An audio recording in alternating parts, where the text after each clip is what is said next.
Bonjour, je m'appelle François Vautier et je suis ingénieur civil en informatique. Je suis sorti en 1986. Alors, comme vous pouvez le voir, je ne suis pas en Belgique, pas même en Europe. Depuis bientôt 25 ans, j'habite à Bangkok, en Thaïlande. Alors, si vous vous demandez comment je suis arrivé en Thaïlande, c'est parce que je suis parti au Japon. Tout ça pour vous dire que j'ai eu un parcours plutôt atypique. En 1986, quand je suis sorti, j'ai d'abord travaillé à l'unité info, comme chercheur. Puis, j'ai obtenu une bourse du gouvernement japonais, le Monbusho, et en 1989, à la fin 1989, je suis parti au Japon. J'étais parti pour 1 an et demi. Là, au Japon, les premiers 6 mois, je les ai passés à Tokyo Kogyo Daigaku, le Tokyo Institute of Technology, et à suivre des cours de japonais intensifs. J'avais heureusement suivi quelques cours à l'ILV avant, et ça m'a bien aidé. Ensuite, je suis parti dans une autre université, le Denkitsuishin Daigaku, à Tokyo toujours, et là, j'ai fait un master en japonais. Oui. Enfin, heureusement, j'ai pu faire beaucoup de choses en anglais, mais pas tout. Après cela, j'ai travaillé dans des PME japonaises. Alors, on a travaillé en collaboration avec d'autres entreprises, avec Toshiba beaucoup, avec la Bourse de Tokyo, avec Morgan Stanley, avec la municipalité d'Osaka, avec la préfecture de Shimane, tout ça sur des protocoles de communication, etc. C'est aussi à cette époque, en décembre 92 pour être précis, que j'ai commencé à utiliser Linux. Quand je suis arrivé, au tout début, que je suis arrivé à Tokyo en 1989, j'y ai rencontré celle qui allait devenir mon épouse. Elle faisait un doctorat en ingénierie chimique, elle est thaïlandaise, et c'est pour ça qu'après 6 ans et demi, un mariage et une gamine de 2 ans, je suis venu en Thaïlande.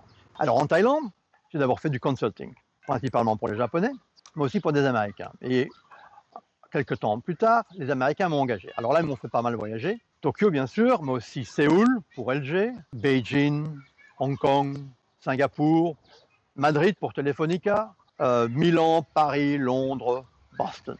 Ensuite, en 2006, j'ai été engagé comme le directeur de l'informatique d'une société thaïlandaise assez importante, 5000 personnes. Alors là, les problématiques ont changé. C'était plutôt gestion de stock, comptabilité, ERP.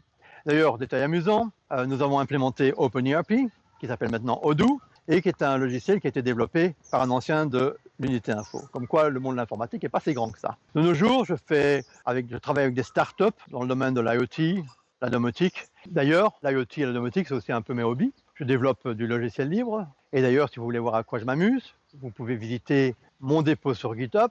Mon pseudo sur GitHub, c'est Fravo. Alors bon, m'être expatrié, ça m'a quand même permis de faire des choses un peu hors du commun. Je vous donne quelques exemples. J'ai été invité par la Fédération japonaise de pétanque, en français dans le texte, pour participer à un tournoi à Akita dans le nord du Japon.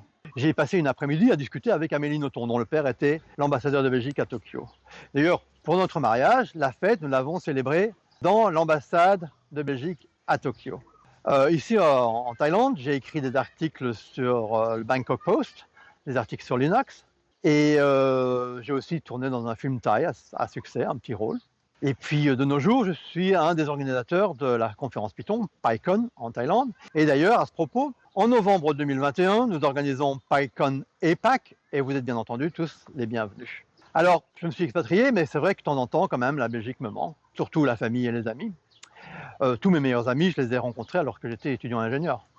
On a coté ensemble au CCI, au CI, et ça a créé des liens quand on se voit, c'est comme si c'était hier, et pourtant on ne se voit pas souvent. Et c'est aussi un peu pourquoi, par exemple, je suis membre de l'AI Louvain, c'est pour garder un contact, fût-il ténu, avec la faculté. Et même si je ne peux pas participer à toutes leurs activités, bien sûr, je suis un peu loin, ça fait quand même du bien de voir des noms passer dans les annonces et de se dire, tiens, celui-là, je le connais. Ça me rappelle un peu mon temps étudiant, mon temps d'étudiant.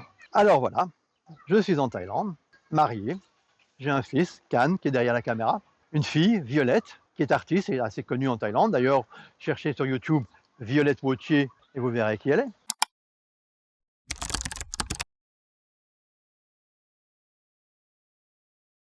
Et il faut bien se dire qu'il y a 35 ans, quand j'étais étudiant ingénieur, je ne pouvais pas m'imaginer que je serais là. Quoique, en 1986, alors que j'étais au CI et j'étais révise-revue, la fiche de la revue de cette année était quand même plus ou moins prémonitoire parce qu'elle avait un design tout à fait asiatique et même japonais. C'était peut-être écrit que je serais ici. Donc voilà, merci de m'avoir écouté. Si vous passez par Bangkok, faites-moi signe, on ira boire un verre. Et sur ce, kopul krap et sayonara.